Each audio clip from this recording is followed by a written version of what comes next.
সকালবেলা উঠে বাসি কাজগুলো কমপ্লিট করে আগেই ফ্রেশ হয়ে নিচ্ছি, তারপরে আবার যাব রান্নার দিকে। আর সকালে রয়েছে পান্তা ভাত, একটুখানি আলু ভাজা করে নেব, তাহলে সকালে আমাদের খাওয়াটা কমপ্লিট হয়ে যাবে। তাই ভালোভাবে আমি ফ্রেশ হয়ে নিচ্ছিলাম। আর বর্মশাইয়ের দিকে কাজও হয়নি, ও বাড়িতেই আছে, দেওরও বাড়িতে আছে, একটু দেরি করে আর কি বসাবো। তো যাই, সব কিছু কমপ্লিট করে নিয়ে এবার রান্নার দিকে। আর রান্নার দিকে চলে এসে আমি গ্যাসেই আর কি আলুটা ভেজে নিচ্ছিলাম। আর এদিকে আমার আলু ভাজা করার আগে বড়মশাই ডিম টোস্ট করেছিল, আর সেটাইও আমার জন্য এক পিস রেখে দিয়েছিল, সেটাই আমি খাচ্ছিলাম। আর এদিকে জিমি দেখো আমার খাওয়া দেখে কী করছিল, ওকেও কিন্তু অর্ধেক দেওয়া হয়েছে, আর আমি ওদিকে অর্ধেক খাচ্ছিলাম, বড়মশাই একটা খেয়েছিল পুরো ফুল।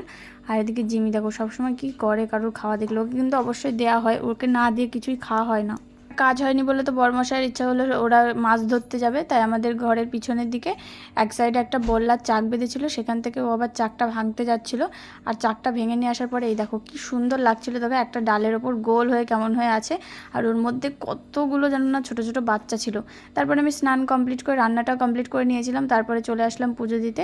তো ঠাকুর পুজো দিয়ে এবার যাবো একটু নিচের দিকে, আর কি ভাত বেড়ে খাবো, তা ভাত বেড়ে খাওয়া। আর এদিকে দেখো কি জোরে জোরে বৃষ্টি শুরু হয়ে গেছে, এই বৃষ্টির মধ্যে বাইরে বেরোতেও পারছি না যে রান্নাঘরের দিকে গিয়ে খেয়ে আসবো।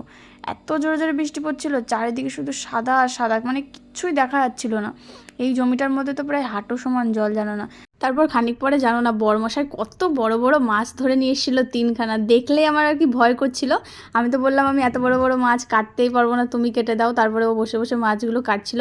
আর তোমরা কিন্তু অবশ্যই চ্যানেলটাকে সাবস্ক্রাইব করো, আর তোমাদের কেমন লাগছে অবশ্যই কমেন্টে জানিও।